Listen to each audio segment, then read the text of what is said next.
What if I told you the hijab on your head is the easiest one to wear and the one covering your heart is the one you've been neglecting your whole life? Assalamu alaikum, my dear brothers and sisters. Welcome back. Today we're talking about something that gets reduced to a piece of cloth, but Islam never meant it that way.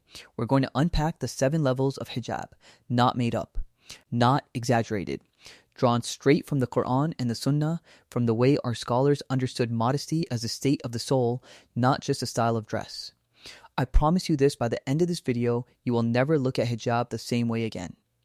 Some of you wear the scarf, but haven't even started level 1. And some of you don't wear it yet, but you're already ahead in levels most people ignore.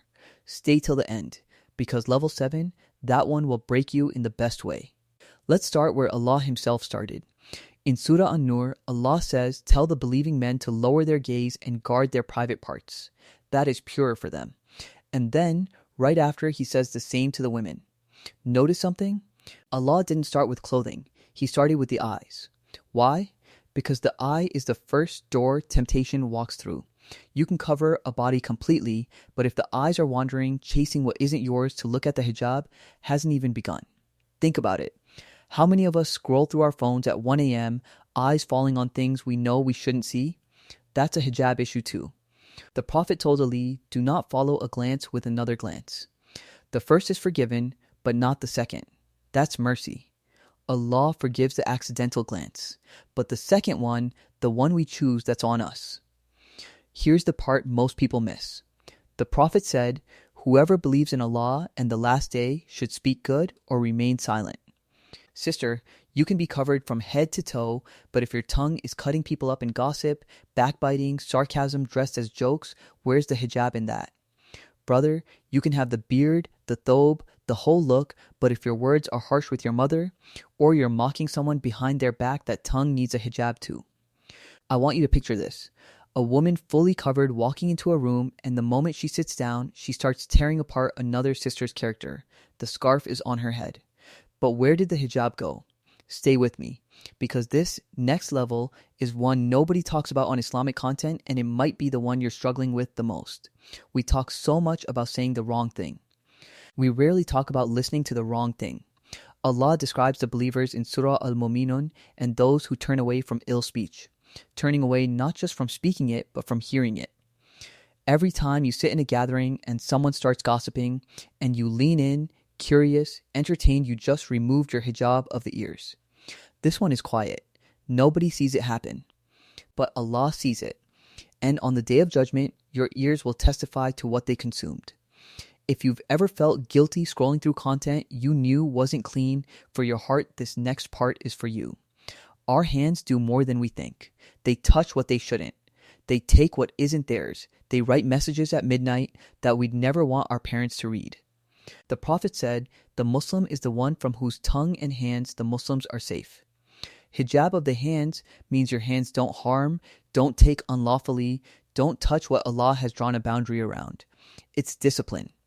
Real discipline, the kind that doesn't get praised on social media, but gets recorded by the angels on your shoulders. Where do your feet take you?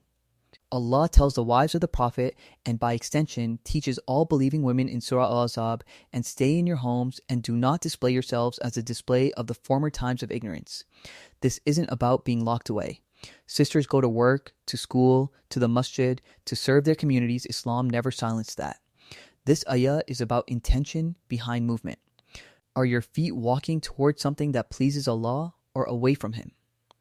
But wait, there's one more point that completely changed how I see this whole topic.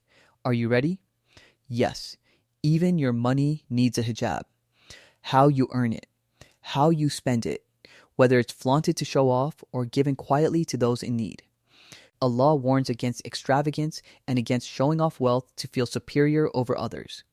True hijab of wealth is humility, earning halal, spending wisely, and never letting money become your identity or your idol. And now, the one that matters more than all the others combined. The Prophet said, "There is a piece of flesh in the body, if it is sound, the whole body is sound. And if it is corrupt, the whole body is corrupt. Truly, it is the heart. The heart is the king. Every other hijab, eyes, tongue, ears, hands, feet, wealth flows from the heart. You can force your eyes down while your heart is chasing dunya. You can wear the scarf while your heart is empty of Allah's remembrance. But when the heart is covered, protected from arrogance, jealousy, love of this world above the hereafter, everything else falls into place naturally. This is the hijab nobody can see. No camera catches it, no one applauds it, but Allah sees it every single second. And on that day, when clothes and appearances mean nothing, it is this hijab, the hijab of the heart, that will either save you or expose you. If this reached something inside you, even just a little, please hit that like button. It genuinely helps this reminder reach someone else who needs it tonight. And subscribe, not for me, but so you don't miss the next reminder that could change your life. And please send this to one person. A sister struggling with her hijab journey. A brother who needs to hear about guarding his gaze. A friend who forgot that hijab isn't just cloth, it's character. You might be the reason someone starts again. O Allah, cover our eyes from what displeases you, our tongues from what harms others, our ears from what corrupts, our hands and feet from sin, our wealth from arrogance, and above all, cover and purify our hearts. Make us people of true hijab, inside and out. Ameen. Until next time, may Allah protect you, guide you, and cover you with His mercy. Assalamu alaikum wa rahmatullahi wa barakatuh.